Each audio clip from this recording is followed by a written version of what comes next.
trouver qui n'est pas là ce matin. Enzo Maël. Enzo Maël n'est pas là. Une chance. Nina va Vous n'êtes pas musicien. Eh bien, bizarrement, ce n'est pas un obstacle. Et moi, je trouve même ça super parce que ça va vous permettre de gagner en confiance en vous et à vous rendre compte eh bien, que oui, c'est un domaine qui peut vous être destiné. Et en fait, c'est une interprétation très personnelle d'être musicien ou non musicien. On est en fait tous un peu le non-musicien de quelqu'un. Pour moi, un musicien, ça va être par exemple quelqu'un qui a fait le conservatoire, qui sait lire toutes les notes, ou alors encore mieux, quelqu'un qui a appris comme ça, mais qui est capable de, il entend quelque chose, de composer, ou alors d'improviser avec les copains. Alors moi, je sais pas faire tout ça, mais je sais qu'avec très peu de choses, je peux faire plaisir et voilà, balancer de l'émotion. Alors moi, ce que je vous propose, c'est de vous donner quelques clés très simples qui vont vous permettre eh bien, d'entrer dans cet univers que depuis tout petit, à mon avis, vous pensez fermer parce que vous n'avez pas commencé justement depuis que vous êtes petit. Donc vous allez apprendre avec vos élèves et ça aussi c'est un apprentissage mais hyper chouette et d'ailleurs mais dites-leur eh ben voilà, moi j'ai envie d'apprendre et on va y arriver ensemble et oui, je vous garantis que vous allez y arriver tout comme vos élèves. Alors je vous rassure, vous aurez quand même une petite longueur d'avance sur vous parce que vous connaissez la correspondance des couleurs, le sens de lecture, il n'y a pas de problème pour vous. Et vous avez aussi cette précision du geste qui est tout un apprentissage avec les enfants. Et en fait, avec l'application qui vous permettra d'avoir toutes les cartes partition des enfants, eh bien, voilà, vous aurez à jouer la succession des couleurs, à écouter la mélodie. Alors ça, c'est un apprentissage d'écouter, mais justement, prendre le temps d'écouter, eh bien, c'est ça qui est super à faire avec vos élèves. Alors je vous entends déjà en disant non mais moi j'ai toujours chanté faux, j'ai pas du tout l'oreille, mais moi non plus, hein, j'ai pas une voix de soprano et les enfants ils veulent pas forcément que l'enseignant chante juste, il veut juste qu'il chante vrai, qu'il y mette un petit peu voilà, de lui-même et si vous avez l'envie, eh ben il n'y a pas de problème, c'est parti. Alors allez, je prends Basile.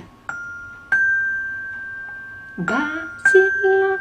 Et donc en fait j'ai décidé d'associer pour chaque note un geste de la note parce que ça va aider aussi dans la perception et afin que chaque enfant puisse avoir un repère soit visuel par rapport aux couleurs qui sont jouées, soit auditif, il y en a qui vont reconnaître. La mélodie, pour moi, ça c'est quelque chose d'assez difficile à faire et ce que j'aime bien faire avec mes élèves quand ils ont compris le décodage, je leur dis vas-y, joue-moi une carte et moi j'essaie de deviner. Alors enfin, je suis hyper contente parce qu'en 4 ans je progresse et, mais donc il y a des enfants, ça leur pose pas de problème cette mémoire auditive, d'autres ils vont s'appuyer sur leur mémoire visuelle et justement ce dont je parlais, c'est j'ai créé un geste pour chaque note. Voilà, c'est une petite avec par exemple la note Do, on voit la note en bas. Je vais vous faire la chanson des gestes des notes. Do, je mets ma main en bas, le son est très grave. Ré, je mets la main sur mon ventre, ça monte un peu. Mi, je mets la main à côté de mon cœur. Fa, je me repose un peu. Sol, je me redresse. Là, je mets la main tout en l'air, le son est très aigu. Alors ça, les enfants, ils adorent cette chanson. Et ce qui est drôle, c'est par exemple, je vais faire, voilà, je leur dis, regardez les enfants, je fais un geste, vous me dites qui c'est.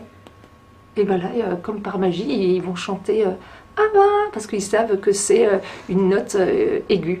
Très vite aussi, avec les enfants, on va pouvoir observer comment sont écrites les notes. Alors par exemple, eh bien, je vais reprendre la petite partition d'Ava.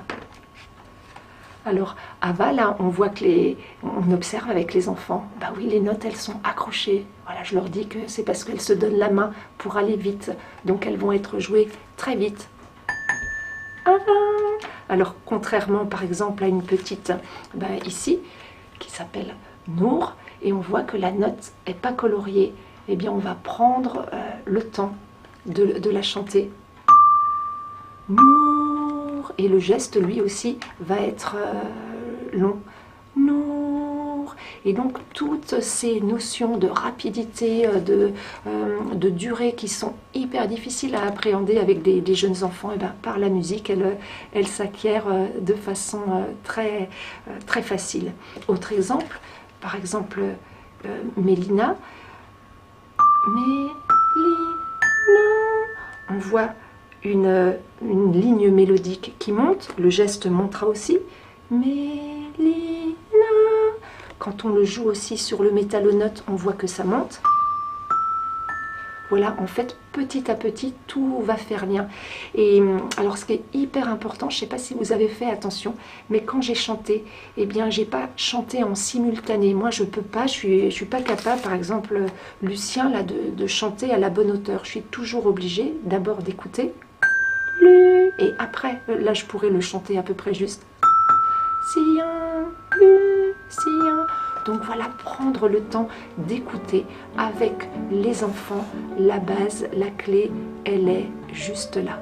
Et les chercheurs m'ont appris en fait qu'il n'y avait que 2% des personnes qui chantaient faux et qui sont atteints d'amusie. Et c'est bizarre parce qu'il y a beaucoup plus de gens moi, qui me disent « Non mais moi je chante faux ». Donc ce truc de chanter faux, eh bien non. Prenez le temps, personne ne chante faux, vous savez, voilà, moi non plus j'ai pas une voix de soprano et surtout le matin quand je commence avec mes élèves, mais ça ils s'en fichent. Donc voilà, juste si vous avez envie, eh bien c'est le principal moteur, mais allez-y, essayez, parce que je suis sûre vous y arriverez. Mes élèves de 3 ans, pour moi ce sont des musiciens, vous le serez aussi.